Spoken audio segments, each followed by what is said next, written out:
Every once in a while, there comes along a show that has massive appeal. So much so that it's very easy to get people who normally wouldn't watch anime to give a fuck about it. 2015's One Punch Man was an action-packed romp that introduced newcomers to fun characters and reached outside its normal demographic with its over-the-top comedy and spectacular fight scenes. 2016's Yuri on Ice brought a heartfelt yaoi romance to the forefront of media and reached national appeal with its breathtaking animation and take on international individualized sports. Even the eternally shat-on Sword Art Online had enough of an interesting premise to make itself a spot in pop culture. These shows had a particular quality between them all, however.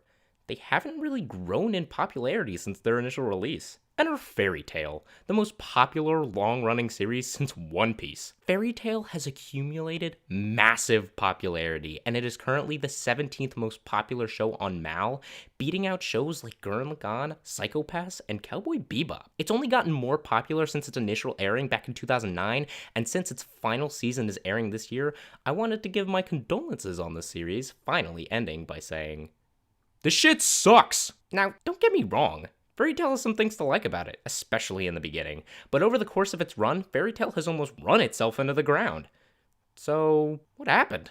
Well, a lot of people have covered Fairy Tail over the years, and most of them say the same things. Everything's so repetitive. The power-ups don't make any sense. They all just yell about friendship. There's too much fan service. Erza's bullshit! Sorry. Now, nobody is wrong when they say all that. I agree with those complaints, but they're taking things at face value. The reason that most of those problems are as pronounced as they are is just how the characters are written. How characters are written in almost any story is the most important thing. Look at a show like Hunter x Hunter. Their characters can literally do anything while making it work. And they do! Gon and Killua fight in tournaments, explore the inside of a video game, they fight giant bug monsters, what the shit?! But it's not necessarily what they do with each other that keeps our attention. It's how they grow from their life experiences and come out as better people for it. Fairy Tail lacks good writing for their main characters. Look at Natsu, the main character of the show. Not only does he not grow during the entire run of the show, but when he does learn a valuable lesson, he never applies it in any of the following arcs. In the Tenro Island arc, Natsu is up against Gildarts, one of the strongest mages in the entire series, and they have a big fight where Natsu learns to accept his limits. That's a huge thing for a character like him to learn, since throughout most of the story until now, he's just been running into fights headfirst. Then in the next arc, when he fights fucking dragons, not only does he know he can't win, but on top of that, he keeps shouting about how he decides what path he takes or whatever. What a fucking meaningful lesson he learned.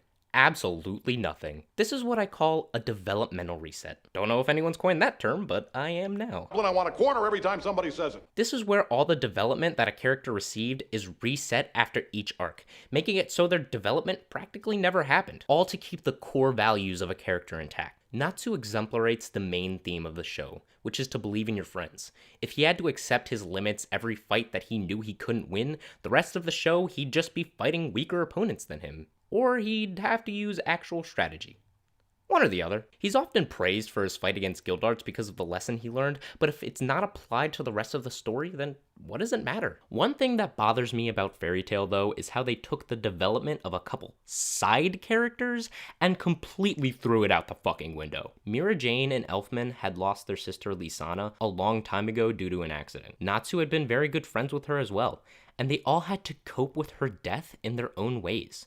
Eventually, they all accept it and move on. Then, at the end of the Idalos arc, she just comes back. But why?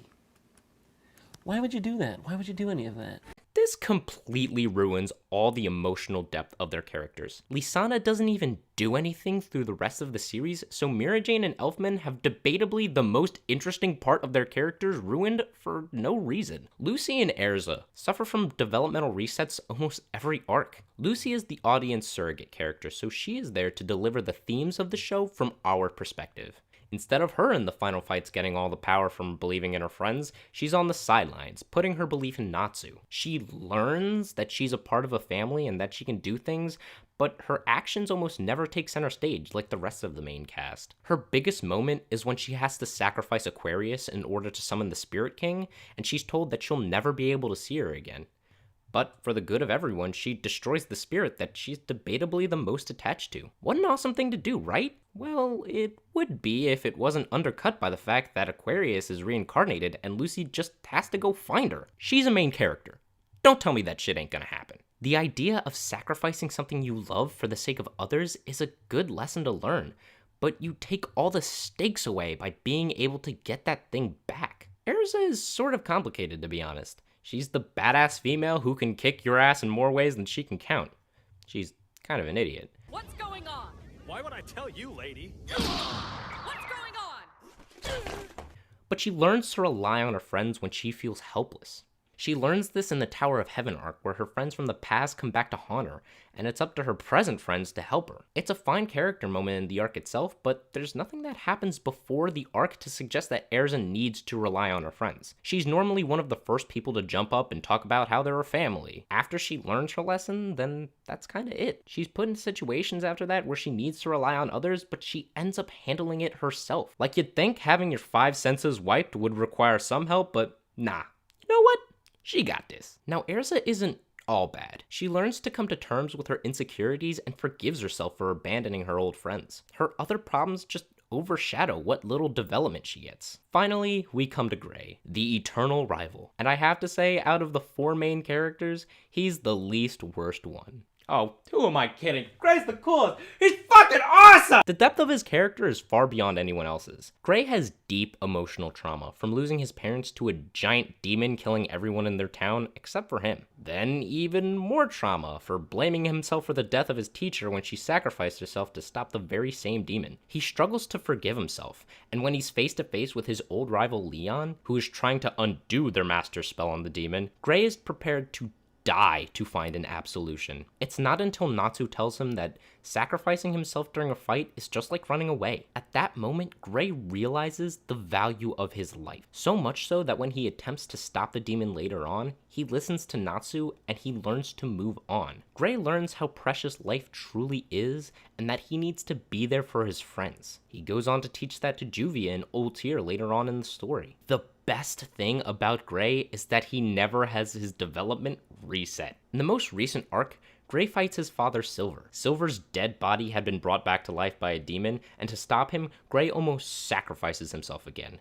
But he uses the technique as a bluff to defeat Silver and win the battle. He reminds himself of what Natsu said, and all of the people he cares about, which leads him to find another way to win his fight. I have a lot of problems with Fairy Tail as far as the main characters go, but a few of the side ones aren't that bad. Loki manages to have a really fun character while having a serious demeanor and a too cool for school attitude, but he has his own mini arc that gives his character a little depth, but he eventually becomes irrelevant. Gajeel learns to open himself up a little with others, but he almost never gets a chance to stand in the spotlight. Laxus is a total badass, but through his rough exterior, learns what having a family really means. It's just too bad that he never gets any screen time. You know, it's characters like them that leave me with a shred of hope for Fairy Tail. If the main characters had the same consistency as them, then the show would be better for it. But almost all of Fairy Tail's problems as a series come from how poorly written they are. If you think this video is well written, why don't you tell me in the comments? And if you thought that segue was perfect, why not subscribe to my channel? It really helps me out, and it helps you to stay up to date with all the new stuff I release. Anyway, thanks for watching. Love and peace, everyone.